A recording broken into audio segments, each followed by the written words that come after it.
সংসার চালান মান্দাই ব্লকের অধীন রাজচন্তাই ভিলেজের আরসিনগর পুনিরাম সর্দারপাড়ার রানা দেববর্মা। এই পরিবারটি সরকারি সুযোগ সুবিধা থেকে বঞ্চিত। এদিন সংবাদ মাধ্যমের দ্বারস্থ হয়ে প্রধানমন্ত্রী আবাস যোজনায় সুবিধা পাওয়ার আবেদন জানান গৃহকর্তা। তিনি জানান, থাকার মতো ভালো কোনো ঘর নেই, বৃষ্টির দিনে আশ্রয় নিতে হয় অন্য বাড়িতে।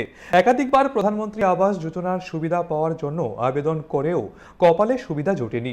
তাই সংবাদ মাধ্যমের মুখোমুখি হয়ে সংশ্লিষ্ট দপ্তরের কাছে প্রধানমন্ত্রী আবাস যোজনার সুবিধা পাওয়ার আবেদন জানান।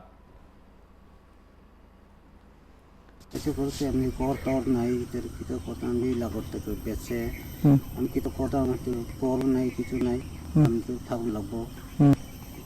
এটা আমি কিছু কথা মানে ঘর থাকুন নাই, ঘর দেখে যাও অকরণ তো সরকার করে আমি চাই। তাহলে কেউ পাইছি না, আমি তো এগুলো করলে এসে 30 বছর এসে গেছি, কেড়ে দিয়েছি কিটা করতাম। আপনি কি করেন?